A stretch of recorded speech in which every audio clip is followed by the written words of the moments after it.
Good evening, everybody. Welcome to 1925, the New York Giants podcast. This is our debut episode. My name is Tom Scavetta. Thank you, one and all, for joining us this evening. This is a transition from the Big Blue Avenue show. Really excited to start this show and basically explain to you what it is. A little bit of background on me. I've hosted the Big Blue Avenue show for the past 6 years since fall of 2020. We've had several awesome guests throughout that time. I am transitioning now to a 3-person show with 2 good buddies of mine in George Bristol and Nick Godin. You can check us out on all of our social media handles on Instagram at 1925 The New York Giants Podcast and Facebook at 1925 The New York Giants Podcast, or our YouTube channel at 1925 Podcast Big Blue. So welcome, everybody. If you are new and you are watching for the first time, please leave a like on our video. It helps with the Facebook algorithm. Make sure to share this video as well, whether it's on Facebook or YouTube. Tell a friend, tell a couple friends maybe. And we appreciate all of your love and support. Also, if you have a comment, feel free to drop that in the comment section below. All right. We're going to get a little unhinged here. We're going to introduce our 2 co-hosts, George Bristol. What's up? Godin, I must have missed the memo. Welcome. You didn't see the text? I did not. No. That's our first show. We got to wear suits, man. We got to wear suits. You always got to suit up. George. Wait, I don't have to wear this? No, you do. It's for my wedding. God bless Tata. I know. What's up, Tom? How you doing? Good. How you doing, Tom? How you doing, man? Good. So let's dive into it. Let's explain the purpose of the show. Get to know us a little bit before we dive into all things New York Giants. So, George, let's start with you. Tell us a little bit about yourself and what the purpose of this show is. 40-year-old, happily married male. I enjoy walks on the beach and the New York Football Giants. Been a fan since I'm 4 years old. I don't really know how to do math, but it's a pretty long time. Pretty good years and some painful ones recently. That's George for you. Nick, what about you? Tell us a little bit about yourself, your background, the pain you've gone through going to all these Giants games during these dark times. Well, yeah, for me, it's been a long, painful run as of late. Similar to George, I'm 40 years old, even though I look much younger. He does. Yeah, he's 40. Anywho, I've had some great times cheering at the TV. I've also had times where I'm screaming in pain and agony, like when Kadarius Toney tries to punch somebody in the face while the guy's wearing a helmet. So, yeah, we've had good years and bad years. I'm hoping for some good years again coming up. Love the shirt. You guys said you're both 40. I'm 30.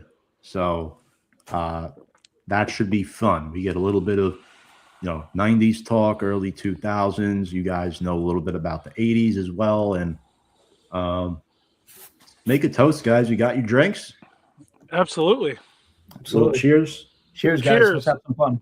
Number 1. Number 6. How do we want to start? I mean, there's a lot to talk about, right? I mean, obviously, sir, on what was it? Wednesday or Tuesday? Yeah, it was Tuesday. And he's our new head coach. What a time to be a Giants fan. I don't know about you guys. I love that. I mean, it felt different, man. It really felt different. He was the best guy available by a long shot. Kind of reminds me of when we enlisted Tom Coughlin.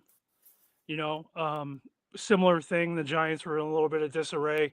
He came through. He was going to be the guy that was going to straighten everything out, even though a lot of the leadership in the locker room didn't like that at first. And we're probably going to run into that again from the sounds of it. Yeah, man, I agree. I think just watching the presser alone, he commands a room. I didn't really, to be honest with you, I was excited, but I didn't really know. You see $100 million contract, you're like, is it here for the money? But he shows up, and him speaking made me believe instantly. I'm excited for the first time in a long time. Yeah, he had a message, which was nice. I mean, I feel like Dable was just like, "Where's the buffet?" And then everything else fell into place.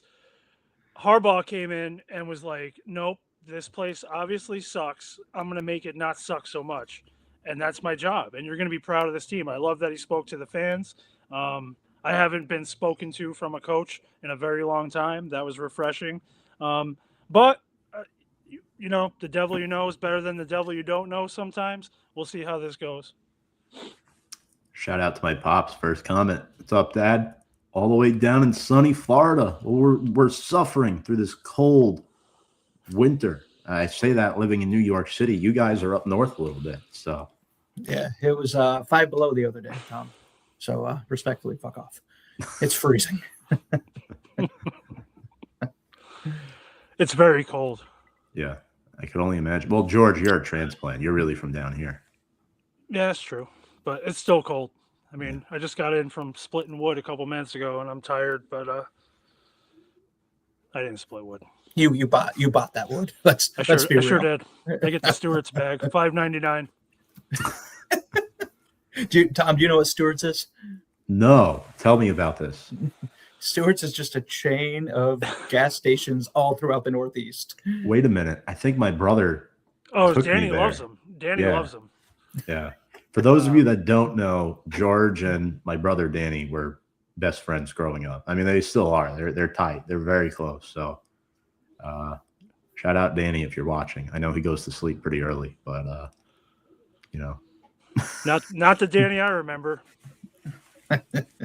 you guys used to do some fun stuff. You guys used to Anyway. do some interesting stuff. We sure did. And back to the Giants. Yes. What are our expectations, guys? I mean, we know Harbaugh's resume. He's won a Super Bowl. He is a proven winner. You guys both mentioned how he commands a room. I got to watch this presser live, and I kind of want to get your thoughts on this because I wasn't sure where you guys were thinking when you watched it. His dad, Jack Harbaugh, who's still alive, by the way, excellent shape in his mid-80s, taught him to call them the New York Football Giants. For those of you who are Giants fans and may not know the reasoning behind that, or if you're not a Giants fan watching and want to know the reasoning of that, George, why don't you explain a little bit about what that meaning is? It was to differentiate between the New York baseball Giants and the Polo Grounds, correct? Mm-hmm. Who are now the New the York San Francisco Giants. Right. It was the New York football Giants, and it kind of stuck. I actually am fond of the term myself. I say it all the time, and my non-Giants friends always make fun of me, but Yeah, no, I thought the coolest part of the whole press conference to me, aside from him just being very charismatic, very just a born leader, was the how he kept referencing his family. He's very family oriented. He mentions his wife, keeps talking about his dad. He's talking to his dad during the press conference. He just seemed, honestly, he seemed very down to earth and just very powerful. Just like I said, commands a room. George, you want to take this one? Old school rules the way to be, right? I just saw him a couple months ago. He looked pretty young to me on the dance floor. I don't know. That's true. That's true. Even though he's a Jets fan, as we all know. God, that's me and George. That's more. That's even more depressing. Yeah. Jesus Christ, God bless you, sir. But Yeah, with I don't know how Harbaugh, you do that. I don't know how I do it either. But he understands that the fans are hungry for wins. I mean, the similarities to Tom Coughlin are telling. And by the way, we got to give Tom Coughlin a massive salute for the effort he put into helping recruit this guy, essentially, to be the head coach of the Giants. You know, this is a guy who has won 193 games. He's learned a lot from Andy Reid, who was more successful in his second act with the Chiefs than he was in his first act with Philadelphia. And for Harbaugh, hopefully he can get one or two here. We'll see. I mean, I would just love one. Honestly, it's been quite some time. Let's not get crazy. I'm happy for relevance. Okay, cultural relevance, NFL relevance. I'm not even thinking about Super Bowls. I didn't really think about Super Bowls with Coughlin either. I was just happy that the team was moving in the right direction and it was steady. I can't even think of Super Bowls right now. The team is so terrible the last 12 years. I just want a team that shows up, competes, actually is a team where I can invest a full Sunday in watching a complete football game versus most of the time halfway through it, hoping to go do a chore with my wife somewhere because this game sucks and I don't want to watch it anymore. I don't know. We looked pretty good week 17 when we beat the third string Dallas Cowboys. Yeah, we looked great. Yeah, absolutely. Yeah, We were but phenomenal. why do we think this way, right? Why do we think this way, George? Because of what's happened over the past decade and a half? Are you like just at that point where I don't expect anything anymore? I feel nothing when this team loses? Because sometimes I feel that way too. But I mean, Harbaugh's the real deal, man. I would not downplay this at all. I think this has a chance to be really, really good. I mean, he's already been making moves, man. We saw Kevin Abrams is out after 27 years, whatever it is. I mean, this is a massive culture changer. Like, this is not just, oh, here we go again with another new head coach. This is a potential franchise-altering move. Like, the trajectory of this franchise is going to change. Whether it leads to a Lombardi, that's left to be seen. But you cannot state how important John Harbaugh is as a person, not just as a coach, as a person. This figure loves football. And if you're, a big Giants fan and you're just happy to be there, get the hell out. That's his message. That's his immediate message. And you're already seeing dominoes fall into place. Yeah, 100%. Like I said, my real fear is just, I've seen these culture changes before, and I'm willing to bet money he's going to bring some Baltimore Ravens influence staff in, whether it's on-field players or coaches. And I just hope that our homegrown guys are receptive to that and not fighting that, because now we're going to have that little rift between the two ideologies. Mind you, the Giants players should honestly shut the hell up and listen, because that team has been relevant. Harbaugh's relevant, obviously. Was he got like a 618, 619 win percentage? So, I mean, they should really just shut up and listen. This guy has evidently done well in this league, and I think he's pretty strict. He didn't really have the best relationship with Lamar Jackson, so hopefully that doesn't also transition into Jackson Dart. But other than that, I'm pretty excited. I mean, I'm to the point now where I don't want to be overly excited, because I don't want to be let down right away and they go 0-4 and I'm like, motherfucker, this fucking Here we go again. I fell for it again. They got me again. You must. No, I mean, I couldn't agree more. The only thing that it feels different now, and not just because of John Harbaugh. I mean, we've got Jackson Dart, we've got Cam Scatteraboo, we've got a lot of defensive players who should have done more last year. You're just going to shit on Malik Neighbors right there? You're not going to mention Malik Neighbors? No big he's deal. hurt a lot. He's hurt a lot. I also Malik Neighbors. We got a lot of players, and I think for the first time we've got the players and hopefully the coaching staff, which I think John Harbaugh is going to come in and just completely change the culture, which he seems to already be doing. Like you said, he's cleaning house. If you don't want to be there, get the fuck out. It's pretty simple. Absolutely. Yeah, man. I mean, we don't want to be sitting at a tailgate again in November where we're 2-6. Like, yeah, the season's over. There's no shot. There's no shot. Or the season's over by October. You're like, all right. If your season's over in the Meadowlands and you don't need a jacket on, it's not going well. You're in shorts and a T-shirt and you're enjoying a beverage with your good, close friends and family. And the reality is you're already checked out of the game before you even got your ticket punched. It's rough. Well, I have to say this, Nick. I don't think you and your kids will be going through that pain again of going to a game in late December or early January where the team is 3-13. I don't know if that will be the case next year. I wanted to ask you, why did you do that, and would you do that again? Why did I do that? Well, it was my son's one of my son's Christmas gifts that we had planned way far in advance. Would I do it again? If it was for my son, 100%. I wanted them to lose. Like, I know people don't want to hear that, but I wanted that draft pick. I don't want to hear But that it- either. But at the end of the day, I had the best time. My son was happy. We were cheering. Like, he didn't care. To see him happy and see the Giants actually win, it was fun. And hopefully that continues on into next year. And I think this is the first time in a while we have a good chance to do that. Yeah, man. And we know with Harbaugh, I mean, there might be a package deal, with some of these guys. And change could be good, guys. We know that Malik Neighbors is expected to come back in July for the start of training camp. Cam Scadaboo somehow is expected to come back in April for the beginning of the mandatory offseason program. That's nuts. This guy's a freak. That's youth, man. He really is. Yeah, no. Yeah, it looks good. Hopefully, Malik seems a little bit more hesitant to say he's going to be back in time, but Joe Shane is very optimistic he'll be back, and I think we're all hoping he's going to be back very soon. Speaking of Shane, you hear the news that came out today that they expect to extend him after the NFL draft. What do we think of this? George, you were an advocate for Joe Shane to stay the last we spoke. I was. I was not. Why did you feel that way? And do you still feel that way?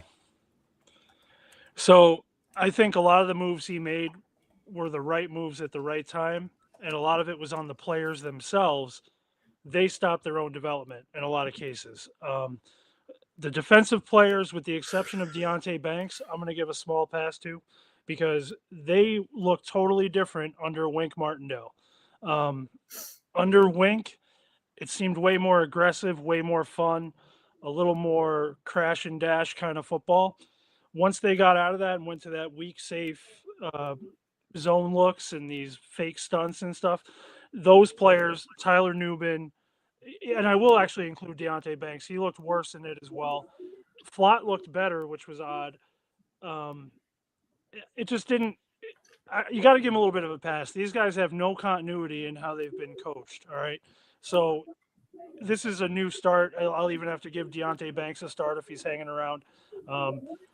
I think Shane made some great moves. I think getting back into the first round for Dart was excellent. I think Abdul Carter is going to be a hell of a player. I think he just has to grow up a little bit, and I think he has. I think he had his little oh shit moment in the middle of this season, because the first 6-7 weeks of Abdul Carter was like, I was scratching my head like, oh my God, this is terrible. And then I actually saw some leadership towards the end, obviously some more defensive production. So those two moves I liked. He whiffed on Evan Neal 100%. Thibodeau, I wouldn't really say a whiff, but he probably should be a little better off than he is right now. You know how I feel about him. I like Theo Johnson. I like Wan'Dale Robinson. There's a lot of guys that I think he hit the nail on the head, and some of the moves, if you remember, he was trying to package up everything under the sun for Drake May. So he put a lot of effort into making these moves. He didn't just sit back willy-nilly and let the draft go by him. He's active. I just think, actually, while we're talking about Joe Shane, is he like a healthy man? Why? Did he almost shit his pants when introducing John Harbaugh? No, I don't know what that was. That looked like that looked like a panic attack. Yeah. Go ahead, Tom. No, you go ahead, Nick. I was just going to say, I don't know if it's true. Reports are saying he was, for some reason, running late to the meeting or to the press conference, and he had to sprint across the stadium to get to the area in order to perform. So what we were seeing was him going, I'm so excited. But it did look like a panic attack. I don't think he was having a panic. I don't think it was a panic attack. I want to preface this about Joe Shane. Whether I like this or not, or agree with this is the reality. Joe Shane is a lot more respected within the NFL circle. This is a business at the end of the day, and these people working in the NFL circle think differently than the average fan. Joe Shane has an outstanding knowledge of the NFL. He knows almost every scout in the National Football League by name. However, he is not that CEO type of GM that he tried to be these last few years. That's why I think John Harbaugh was willing to take this job, because Shane is willing to change his role a little bit. It's not a demotion. That's not what it is. And a lot of people are calling it that. It is a different approach. A lot of teams run this. The Baltimore Ravens run it. And Eric DaCosta is highly regarded as a top 10 GM in the National Football League. Why is Baltimore in the mix every single year? I mean, you guys like the way they played against Philly back in week 6. Guess what? That's John Harbaugh's team every single week of the season. They are playing good football, whether they win or whether they lose. They are playing good games like 90% of the time. You want to get back to that? Let's get back to that. But personally, my eyes have opened up a little bit more to Joe Shane over these last few weeks. And George, I'm willing to admit that. Thank you. am I the first person in your life you ever conceded to like that? Well, here's the thing. I liked Joe Shane at the beginning. And then I didn't like Joe Shane. Because I'm not going to fault him on Evan Neal, because everyone thought Evan Neal was a home run pick, right? There were very few people that did not like Evan Neal coming out in 2022. 2022, they were strapped due to financial restrictions. That's why they had to trade back twice in the second round to get Wan'Dale, because they couldn't afford to pay a high-priced second-round pick due to the financial burden that Dave Gettleman put this team in the first place. 2023, awful draft. But at the end of the day, trading up for Jalen Hyatt was Brian Daboll's idea. I know Joe Shane made the pick, but Brian Daboll executed that trade, couldn't find a way to match him into the offense. That's on coaching. That's not on the GM at the end of the day. And you want to talk about Deonte Banks? Why did Wink Martindale leave? Brian Daboll. Not because of Joe Shane, because of Brian Daboll. Because of Brian Daboll. That's why Joe Shane, mid-2023, has to hop on the headsets in games, which no other GM does, except for maybe the Colts now with the Irsay daughters. Yeah, that looks like she looks like the boss from hell. She wears the pants in that relationship. Yes, I know she scares the shit out of me. Mm-hmm. Poor Danny Dimes can't just get a comfortable situation. No. Come on, guys. It's like I've broken every bone in my body. I've torn everything. I told you Jones was good. I told you Daniel Jones was a good quarterback. With a good line and a top 5 at the time. Sure. Back. Sure. I think anyone makes Jonathan Taylor look good. Listen, you could ask my dad, obviously, if he ever chimes in. I hated Daniel Jones from the first second. Why? He did. Why? Yes, why? Because he plays football like a 6-year-old. He looks. If the pre-snap read is going to, let's say, Wan'Dale Robinson, from the second of the line of scrimmage to the ball being snapped, no matter what the formation is, his eyes stay on Wan'Dale Robinson.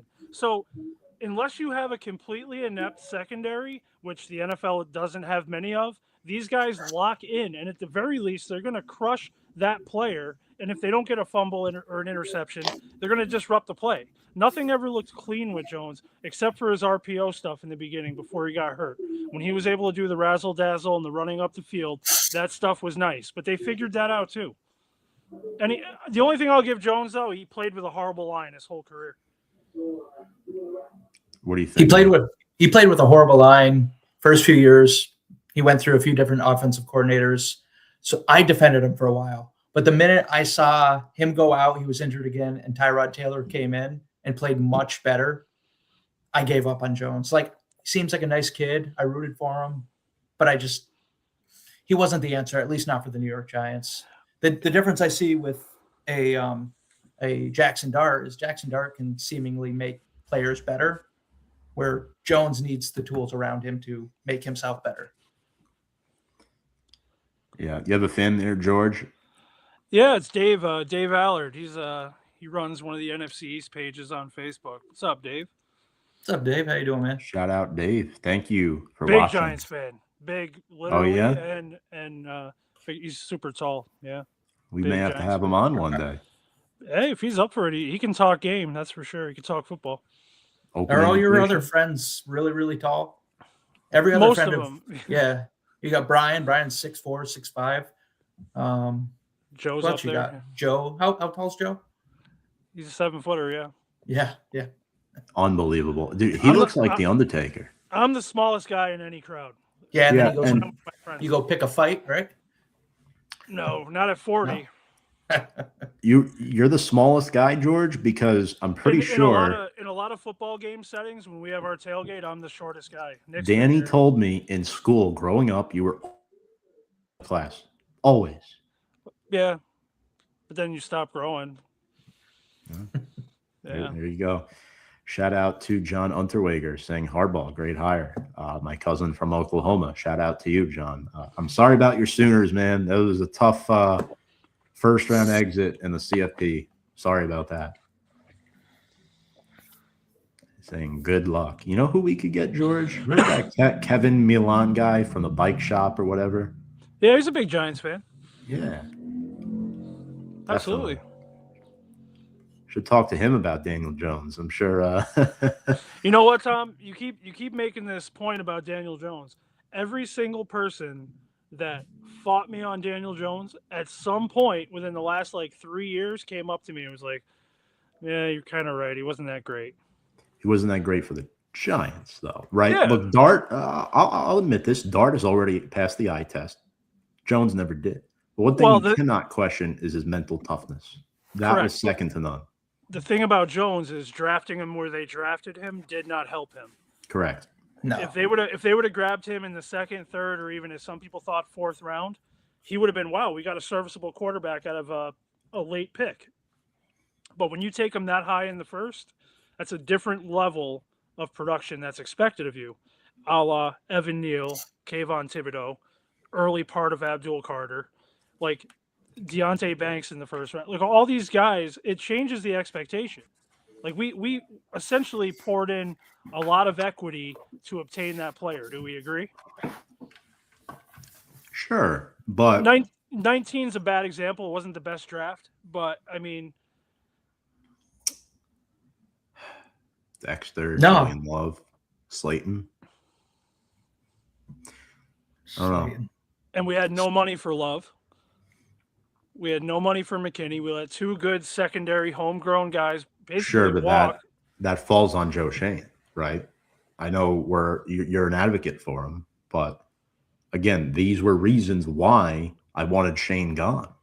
Well, what about the biggest elephant in the room? Barkley's gone. I mean, he'll never live that down.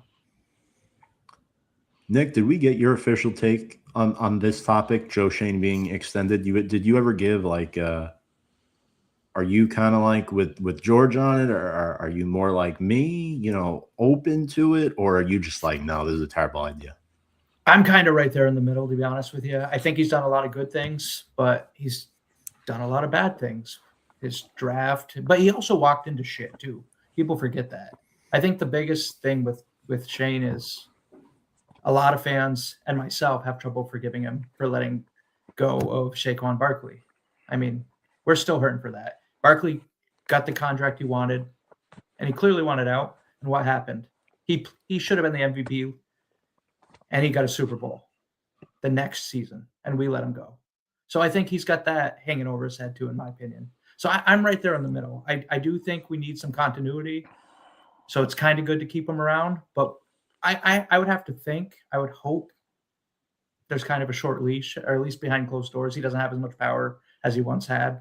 I think Harbaugh's going to be running the show, and that's why Mara and him, that's why Mara's the direct line. Let me ask you this then. Do you like Tracy and Scadaboo as our running back room right now? I do. I think Tracy's very serviceable. I think Scadaboo, if he's healthy, is he's dominant. I mean, not only can he run the ball, he's got a lot of receiving yards too, a lot of catches. My biggest concern is longevity. Can he stay on the field? Fair. The point I was trying to make by asking that is this: with Saquon Barkley, sure, there's a Tyrone Tracy, but there's no Cam Scadaboo right now. And Saquon's 28, 29. I thought the process was good at letting him go. The execution, though, it wasn't good. The way it was done was really, really bad. We saw it unfold on Hard Knocks. and it was not a good look. But there should have. My biggest gripe was giving him up for nothing, right? He gave up him for nothing. Xavier McKinney, we got like a comp pick for him. A lot of these prized all-pro talents, they just let walk for nothing. And I think that's where the argument falls against Shane more than, oh, they let this player go, or, oh, they let that player go. And within that, like we gave it McKinney, and then we signed Holland for, I think we overpaid on Holland. He's good, but well, that's admitting you fucked up on McKinney. Right. That's what I mean. It almost seemed like it was desperation mode. And once again, we look at our cap space right now, and I know there's going to be restructures. There's going to be guys who are getting traded, whatever, released. But right now, we don't have that much money to work with. Tom, do you know the exact number right now? It's not much. It changes every week. No, I get that. It will get better, but I'm just saying, like, I think the biggest travesty was you went from 3 years, $28 million for an all-pro talent running back being too much money, and then you give 3 years, 36 to a 700-yard a year at best receiver, who I get it is a good locker room guy, but always had drop problems. And I like Darius Slayton. Don't get me wrong. If he's your third or fourth best guy, you got a pretty good receiving core. But that was nuts to me. Like, 3 years, 28, you can't even budge on the guy. And he goes to your rival, and Slayton gets, I think it was 3 years, $36 million on that deal. And they're going to be on the hook for that. There's no way they want to pay that the whole length of the contract, especially if they draft another receiver. You guys want to know the number? We're at 1.8 million free right now. So moves are coming. Moves are coming. And before we could really dissect those potential moves, we have to talk about who will be assembled on the coaching staff to help John Harbaugh and Joe Schoen make these moves. And obviously, we know the next domino to fall is probably the offensive coordinator on this coaching staff, of which I'm sure Joe Schoen will also have a hand in helping John Harbaugh choose and give his take on that.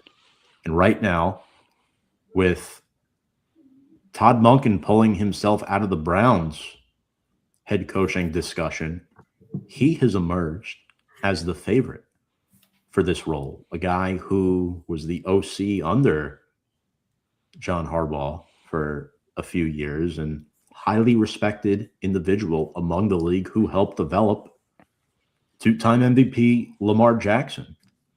Can't go wrong with that, no? I mean, he's 59, so yes, he's on the older side, but let's look at it this way. He's probably not going anywhere.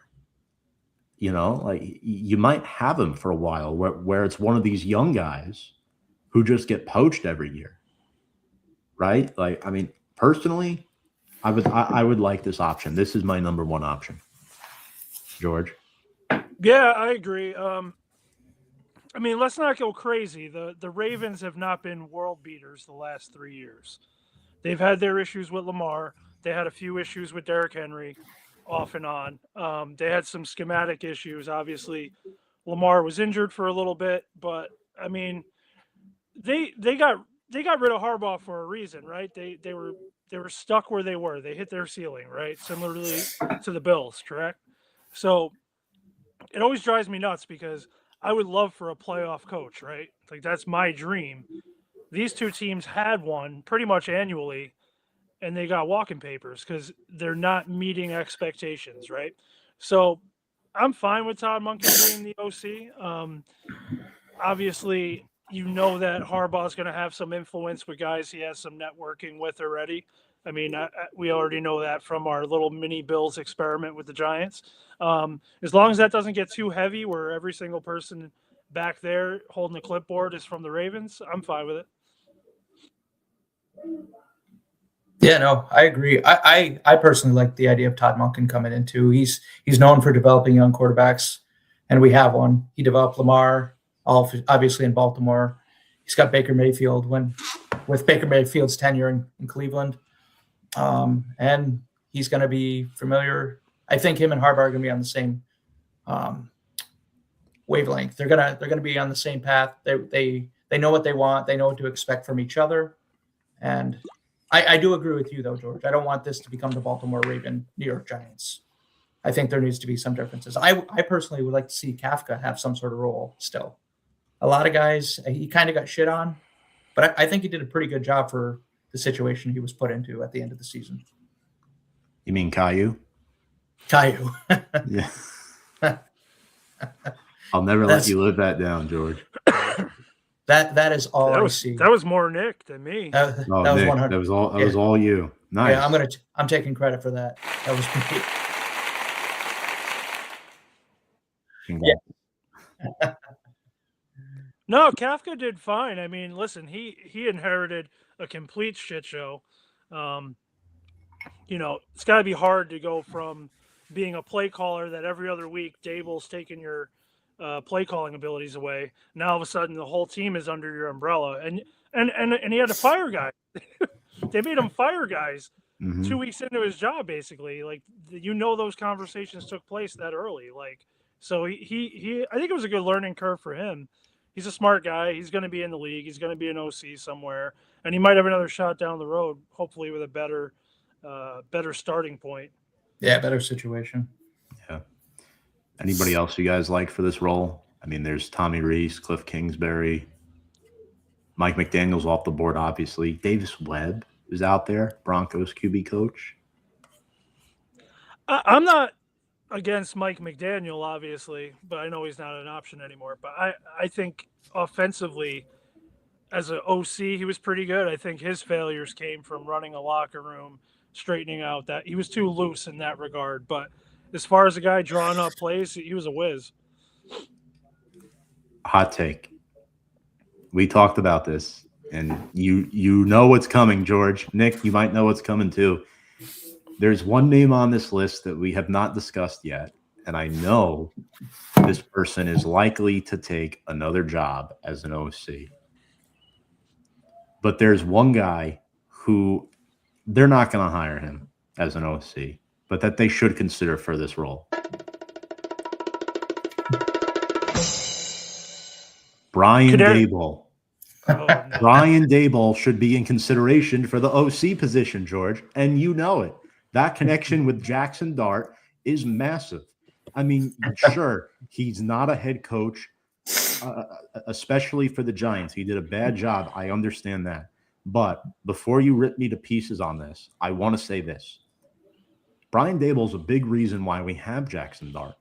And his relationship with Jackson Dart, if he could focus on just Jackson Dart and the offense, I think there could be some success. You're shaking your head. So you're totally going to shoot this down, huh? Totally going to shoot this down. 1,000%. And I'll tell Let's you hear why. it. Every time Brian Daboll got into a jam, instead of coming out and saying, hey, I put you in a jam, he basically got somebody else fired. He'd be an OC, though. So look what he did at Buffalo. Huh? Look what he did at Buffalo with Josh Allen. What did they win? Anything? They made a couple AFC championship games. It's more than we've won. Still, what I don't contribute what coaches add to it until they have proof of winning. And you're starting to see that more from the NFL top down. They don't give a shit if you can go 2 games into the playoffs anymore. Eventually you got to win. All right. So, but beyond that, I'm not even talking about he was successful in Alabama. He was successful in New England. I'm not knocking his ability. I'm knocking a personality trait of he always passes the buck and that other dude gets fired. His problem was he did it so many times in a short span. Eventually they run out of people to fire or to look at. Am I wrong? No, but that's him as a head coach. Yeah, but there's players that are in that locker room who know exactly how he was as a head coach, and I think there's a lot of players who are happy to see him gone. Sure. I mean, obviously I'm not there, but even though they didn't play great at the end of the season, once he was gone, it seemed like a different team. They seemed happier. They seemed more structured even. I think Daboll is a great offensive mind. I just don't think he needs to be in that same room with the same players he was just with in a different position. That's fine. I mean, Tom, he threw the clipboard at your boy. He threw the tablet at your boy. I know. Well, he did throw. He ran Look. He ran into the blue tent like an imbecile. I've never seen that before. I mean, you want to talk about a guy hitting the oh shit button because he has Russell Wilson under center. He's like, how many more snaps do we need Russell Wilson? George, you have a Russell Wilson jersey in your house. You thought he was going to be good. Did you not? All right, guys, it's been fun. Oh, you want me to throw the garbage out? Yeah, I'll be right up. Are you gonna put the Wilson jersey in there? In that Where is it, George? Garbage? All right, so you want to hear a really funny story? Real quick, a segue. I love my wife more than anybody. Okay. Is this DeVito? It's both. Okay. So every time she asks what I want for my birthday or Christmas or whatever, if you could look around my basement, it's pretty simple. Giant stuff, right? So she gets me the first year. This is right after DeVito's 4-game run, right? She buys me a Tommy DeVito jersey. I get it Christmas morning or the day before. Sorry, Christmas Eve. We all know what happened to Tommy DeVito on the Christmas game that year, correct? He got benched. He got benched while I'm wearing his jersey that my wife just paid money for. She goes, "What happened to DeVito?" I said, "Yeah, but it was like she stepped away for 30 seconds, right, and came back, and he was no longer with us." He goes, "What happened to DeVito?" And I go, "They just benched him." And she goes, "Are you kidding?" I think she said, "Are you effing kidding me?" And I said, "No, I'm not." So that was the DeVito jersey. And then in the preseason, she got me a Russell Wilson jersey. And I was kind of excited. I thought Russell can fumble through a year. He could patch us through 1 year. I didn't think the dart progression was going to go so quick. And then within a few weeks of this season, he was also not only benched, but then put into emergency status. So but then she made up for it this Christmas. I got an Eli Manning jersey from her. Eli's not getting benched. We're good. Do you let her sleep in the bed again? She doesn't have to sleep on the couch now? She's redeemed herself? 100%. Okay. Nick, I'm going to add to the story. I did the same thing that year on Christmas in 2023 for my brother Danny. And the same thing happened. We're driving down to Florida the next day. And, I told him, "Did you watch the game?" No, got to go to sleep. Got to get out at 4 a.m. I'm like, "You hear what happened?" Nah. DeVito got benched. He's like, "Yeah, bench this." And he threatens to throw me out of the car. So spent all that money as well. Yep. That was a fun time. Let's have a toast to Tommy. Toast to Tommy. Toast to Tommy. With that being said, Tommy is 2 games away from having a Super Bowl ring. Yeah, Kadarius Toney has 2 also. Anything else you want to? He'll be in the Super Bowl, Tommy DeVito. TD 15. He should be. 15. What a 100th season it was. But we're on to bigger and better things. And what's up, Kevin? What's up, Thank Kevin? you for the comment. He likes the hire. I believe he will bring a winning culture in our locker room. I hope so. I think he will, but we'll see the extent of it. I mean, it all depends on who he hires as his coordinators, too. We talked about OC. Let's talk about DC a little bit. Now we kind of all agreed Monken should be the guy. Who out of the DC candidates do you think is the front runner? I mean, I could start and tell you that Anthony Weaver is probably the front runner, and I don't like that at all. Dolphins DC in 2024 and 2025, former Ravens DC. He's considered a great motivator. But if you look at Miami's defense, they fell apart against Pittsburgh on Monday Night Football with a few weeks ago in the season, and then they never recovered. They couldn't get to the quarterback this year. So personally, I would not like the hire of Anthony Weaver. George, any? My candidate is a 1,000% dark horse, but I love the guy. You should probably know where I'm going with this. I do. AP, Antonio Pierce, bring back the 4-3. Let's start cracking heads behind the line of scrimmage. Love it. That's who I want.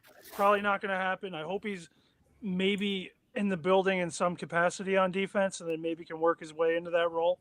That's my vote, Antonio Pierce. I know he didn't have a good coaching experience with Oakland, but I mean, I think it would fit in perfect.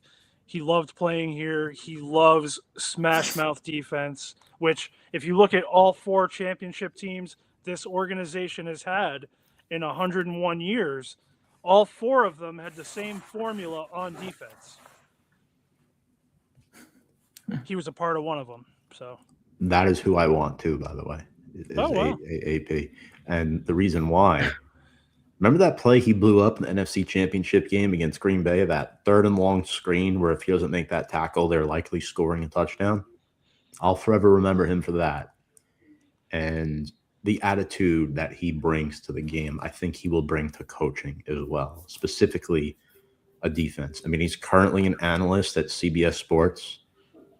They interviewed him for the head coaching gig, and I thought he did a good job. You know, obviously he wasn't the number 1 option, but I don't think he's a head coach. I think he would be an awesome defensive coordinator, and that's who I want as the hire for the Giants.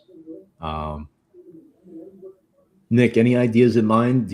Are you open to Antonio Pierce? I want Antonio Pierce too. I don't see it happening. I think it's going to be Weaver. However, a fun one that we keep hearing is Rex Ryan. What do you think that would look like? I don't know how I feel about it, but it keeps coming up. It's a topic of discussion. I mean, the 4-3 is definitely in his DNA. Yeah, he's known for blitz packages, you know, pre-snap confusion. There's a lot of fun with Rex Ryan. He's a big personality. Him and Harbaugh have worked together before. I was just about to say, who got Rex Ryan his first head coaching job? John Harbaugh. Exactly.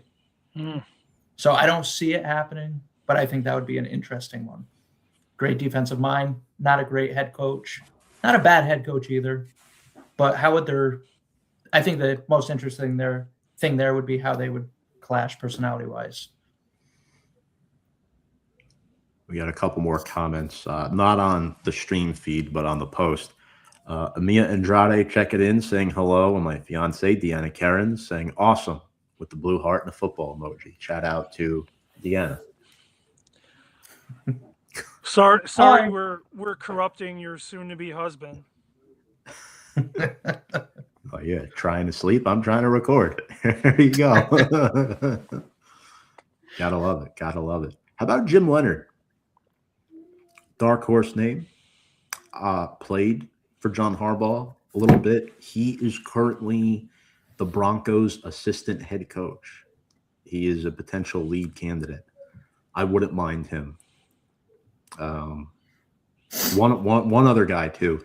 If for some reason he does not get the Browns head coaching job, Jim Schwartz as defensive coordinator, former head coach for the Lions. He coached that 0-16 team in Detroit back in 2008, if you remember that. But the Browns won some games this year that they shouldn't have won, and a lot of their losses were close losses, guys. I mean, Myles Garrett just set the sack record. That defense was really, really. Schwartz will be retained as a DC if they don't promote him to head coach. No, I'd be fine with that also. I mean, at the end of the day, I think there's a few more dominoes that have to fall anyway.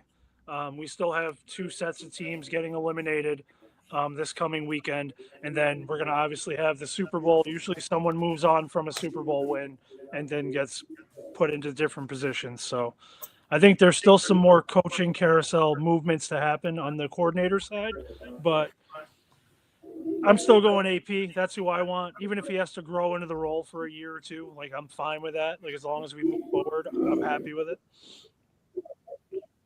Yeah, I agree. Yeah. No, definitely. I mean, they're already making moves. Harbaugh does not call any offense or defense, by the way, either. So these picks are pretty important. Pretty important. So he's literally he's a manager in special teams. So he's not going to take the headset away. He's not going to do this. Like, it's literally going to be on those 2 guys' shoulders. So that's part to think of as well. What about these guys? Big Carm, does he stay? does he go? He's done everything under his power to stay. I mean, Mm-hmm. the line was arguably the best improvement this team had. I mean, that line was leaps and bounds better, and they played in quite a few different configurations too, and they were fine. It's very serviceable. So, Charlie Bullen, I think the defense kind of woke up with him, especially after the disaster before him. I don't know if that was a testament to them playing for him personally or it was what he was adding to the table. But I'm fine with Charlie Bullen. I don't think he's going to be a defensive coordinator. If he stays in the realm of an individual group coach, I'm fine with that. Yeah, no, I agree. I think Bullen's definitely earned a spot to stay. I don't think it's necessarily the defensive coordinator spot, but I think he deserves the right to stay. And the offensive line, as far as Carmen goes, has looked not that it's saying a lot, has looked as good as it's looked in a long time. You got Andrew Thomas, cornerstone left tackle, all pro level. John Runyon looked a lot better this year. JMS looked better. No? You don't Keep going. think so, George? He's getting replaced by a former Raven. Keep going. Hold on. Okay. He is. Greg Van Roten, who still produces at 35, 36 years old, and Jermaine Illuminor, who is one of the best right tackles in the NFC, who's up for a contract. But, yeah. What are you going to say, George? I already know what you're thinking. Who is coming to the Giants, and do you really think they're going to have the money to pay him? No, they're not, and that's another problem I was going to bring up even before when you brought up Jermaine Illuminor. This team, in a weird way, they have to focus on saving money for the future because Malik Neighbors is going to be expensive if you want to keep him. Cam Scadaboo is going to be expensive if he plays the way he did and you want to keep him. Jackson Dart is going to be super expensive if you want to keep him. If Abdul Carter plays well, he's going to be super expensive. All these guys are going to come down within 22 months of each other. They'd be, unless they go the Victor Cruz route where they lock him in early on the rookie deal and hopefully get him on a little bit of a discount to keep him on the team. But I mean, I don't know. I'm not a huge John Michael Schmitz fan. He's not the worst center we could have, but I think there's better options out there. I'd give him a little bit through camp, see how it goes, but something tells me Harbaugh is going to bring in some players who are out of contract over in Baltimore, guys that he keeps close to the ear, guys he trusts. And I think that's going to even tight end. I think the tight end position might get altered as well. You're going to see guys like Manhurst, Bellinger, maybe not need their services much longer. Yeah. I mean, you tell me, George, you're not a fan of John Jacob Jingleheimer Schmidt? He's all right. He's all right. Well, look, Linderbaum is a Pro Bowler, right? If you sign him, you could also just move JMS to guard. He's under contract for another year. Wouldn't that be an option? You could cut John Runyon, right? You save you some money. I'm not opposed to that idea. Well, I'm pretty sure Burns is going to have to they're going to have to restructure Burns anyway, right? Just out of principle. They'll just extend him to even out the money a little more. But I'm telling you, within 3, 4, 5 years, they're going to have a very expensive outgoing of money if they want to retain this core, if they do well together. What do you think, Nick? No, I agree with George. It's kind of the double-edged sword. You got a young team that is seemingly filled with a lot of talent, but like he said, you're going to have to pay him in a few years. And right, how do you do that? How do you pay a Scadaboo if he becomes the star we think he's going to be? Same with Jackson Dart. Same with we've got a very young, talented team. Malik Neighbors, all these guys. I think everything George said, he hit the nail right on the head because, I mean, this isn't Madden. We can't shut the salary cap off and just wing it. It's the reality of the sport, and we lose players all the time, especially in New York with the tax hits to other markets, Miami, wherever. And yeah, right now Cam Scadaboo wants to be here. but money talks, and we've seen that time and time again. I quickly want to shout out Two Giant Goofballs saying, "What's up, everybody?" The name threw me for a loop. Yeah, new show, new name, guys. Shout out to Drew and Rob. Definitely good guys over there at Two Giant Goofballs. Go check them out. They do some good work over there. And yeah, you know, this is a new show, guys, debut show. So definitely appreciate the support. And your boy, George, you know what saves money?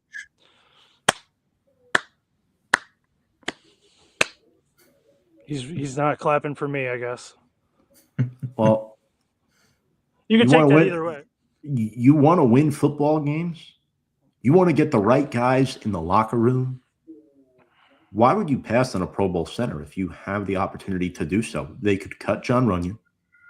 They could cut Graham Gano. I'm not saying they should. You think, Tom? You think they should cut Graham Gano? What a hot take that is. I'm not saying they should do this. Let's just say the new DC gets hired and they say, you know what? Okereke, you're not the best fit for this new defense. They could save $9 million. $9 million. You could extend Burns. There's options, guys. I'm not saying they should take all these options that I'm saying.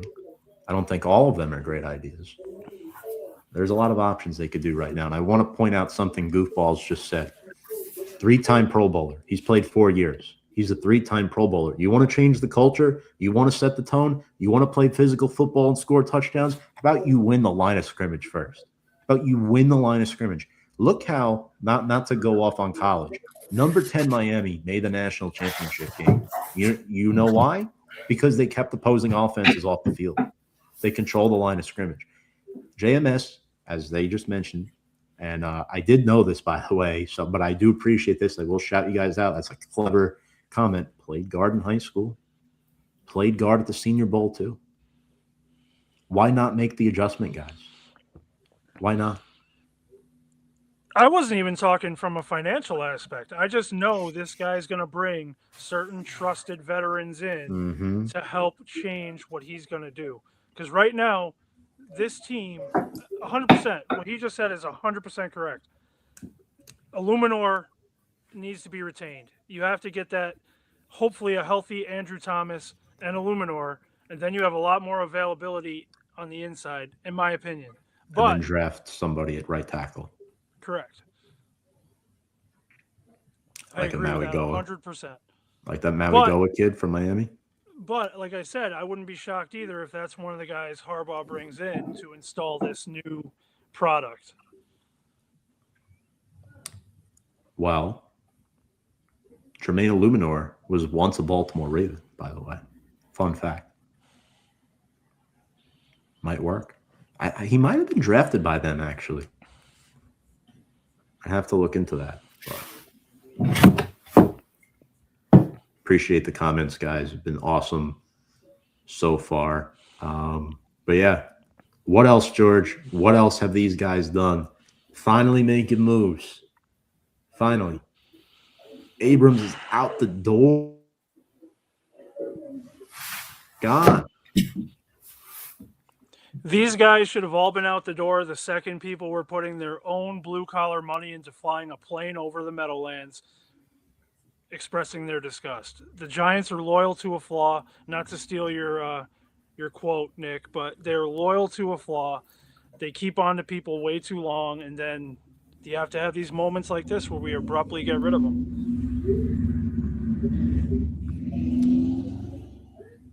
Sorry, guys. I live in the city. Motorcycle. It's funny because my old co-host, Sam, hope you're doing well, Sam, by the way. Now she's working for USA Today. Always used to comment, Tom, every single show that you do, a motorcycle drives by at least once. At least once. Shout out Rich Batista in the comments section. Who the hell's driving a motorcycle in January? That's what I was just thinking. I'm like, how cold is it really in the city right now? It's not that cold. Do you get a lot of motorcycle traffic this time of year? Yeah, we got Yeah, we got a lot of Greeks down here, and they like to. You might know something about that, George. Yeah, they like to ride those at night. So Really? yeah, No. yeah, they had motorcycle gangs down here. Oh, it's a gang. That's the correlation. I Oh was trying yeah, to. that's I was trying to. okay. All right. And how about this? We're getting a new head trainer. I mean, they're going to be making upgrades to the equipment, like the trainers, you know? Yeah. All this Hey, shit's hey. like 40 years behind. Yeah, once again, loyal to a flaw. I mean, we've had players with numerous injuries. Like, we seem like the only team that ever gets hurt. At least their stars are the only team that ever gets hurt. People can blame the field, but it's not just the field. It's the training. It's everything. And this is what I like about Harbaugh. He seems to be coming in and he's like, what the fuck have we been doing? It's time for a change. If you guys want to win, it's not only a culture thing, it's a regime change. Let's get rid of the people and let's start over. Let's start from scratch because what we've been doing is not working. And so, like I said, to reiterate what we started with, I'm excited for John Harbaugh. I'm excited for John. I'm excited for the show. I'm excited for the off season. Anything else you guys want to talk about? I mean, I feel like we've kind of hit on a lot of good stuff. No, I mean, we talked about Harbaugh, OCDC. Anything else that we might have missed? Any questions you folks in the comment section have that you want us to address?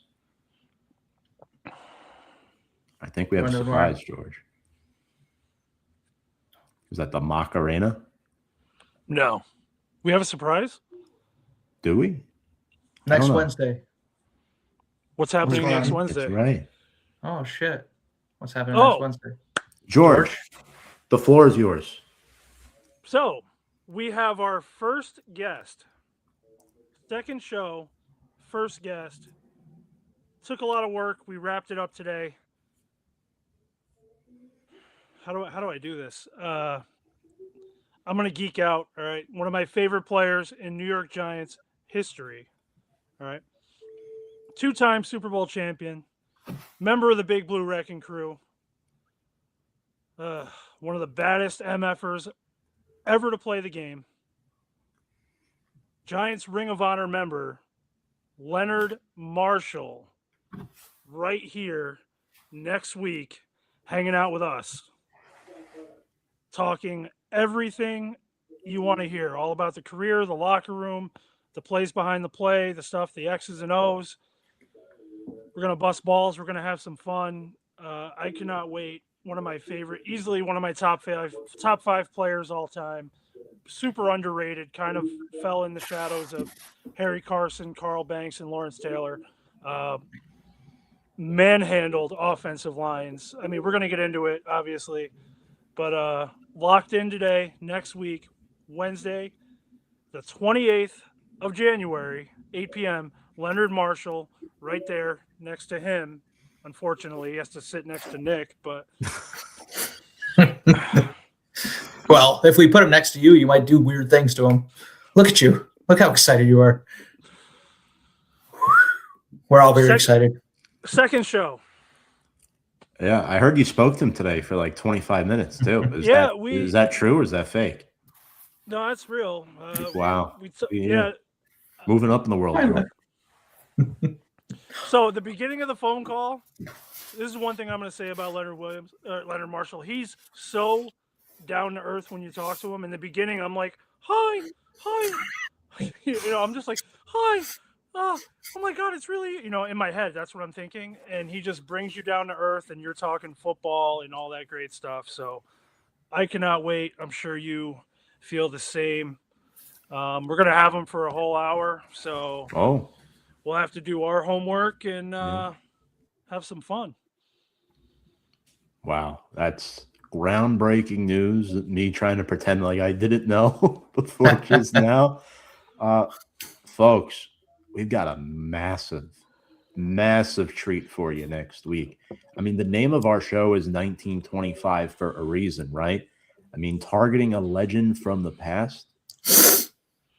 We're show number 2. You better get your popcorn out. You better get your questions ready because this is going to be a fun show. And with you guys too. I think we've done a good job so far tonight. You guys, we're all getting our feet wet a little bit. So I think everybody has done just fine. Any final thoughts, guys? Anything we want to add? I don't know if I could beat that. No. No, man. Mic drop. We're out. No, it was a lot of fun. Thanks for listening. If you did, and tune in next week, Wednesday the 28th, for Leonard Marshall at 8 p.m. Oh, one thing I'll say, on our Sorry. Instagram specifically, and on Facebook, we're gonna promote the shit out of this because we want a lot of viewership. I would love to see a bunch of questions from the audience. Leonard was open to that. He's fine. We talked over everything. He's good to go. He's done this kind of show before. Nothing new to him. So get those shares, likes, comments once we get the advertising out, and then we'll see you next week. Cheers to that. Cheers, guys. Okay. Cheers. Thank you. Good night, everyone. Good night, man.